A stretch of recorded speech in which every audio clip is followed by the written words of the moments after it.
geldiniz. Bugün hep beraber bir domatesli arpa şehriye çorbası yapacağız. Bu özellikle öğrenci evlerinin, ev hanımlarının, az eve uğrayıp çok çalışan özellikle yönetmenlerin favorisi olan ve kameraman arkadaşlarımın en sevdiği çorbalardan bir tanesi. Olağanüstü kolay bir çorba. Her şeyi tencerede birleştiriyorsunuz. Sadece ufak tefek detaylar. Vallahi zor değil. Bana hep diyorsunuz ki YouTube'da ne kadar değişik zor tarifler yapıyorsun. Al sana en kolay tarif. İlk yapacağımız şey çorba tenceremizi ocağın üstüne koymak, altını yakmak. İçerisine 2 yemek kaşığı kadar tereyağı ilave etmek. Yağ eridikten sonra 4'te 3 su bardağı kadar arpa şehriye. Ve güzelce önden birazcık kavruluyor. Hemen arkasından 1 yemek kaşığı da domates salçası ekliyorsunuz. Ve salçayı da böyle güzelce yağda kavurmaya devam ediyorsunuz. Salçayı güzelce kavurup birazcık kokusunu çıkarttıktan sonra yarım su bardağı kadar da domates rendesi ekliyorum. Biraz önce salça eklediniz. Salça tadını biraz kırmak için domatesin kendi lezzetini ekliyorum. Arkasından Sadece domatesten olmaz.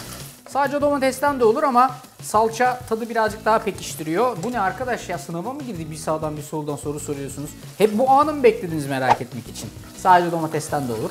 Ama salça birazcık daha güzel yakışıyor. Her şeyi güzelce kavurduktan sonra böyle suyunu vermeye sıra geldi. 6 su bardağı 1 litreden birazcık fazla eder.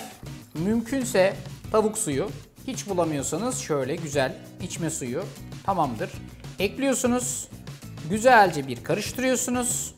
Tuz, karabiber, en son olarak da böyle bir karıştırıp tenceremizin kapağını kapatıp kaynayana kadar yüksek ateşte, iyice fokurdamaya başladıktan sonra kısık ateşte 20-25 dakika kadar pişirmeye bırakıyoruz bu arkadaşı. Arada bir gelin, açın kapağını, bir karıştırın, kapatın. 25 dakika sonra laps hazır.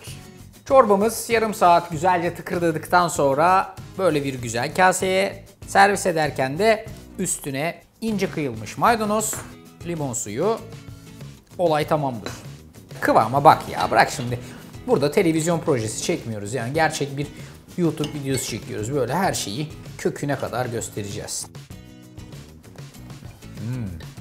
Nefis bir çorba. Efendim, tarif burada. YouTube'daki Arda'nın Mutfağı kanalında.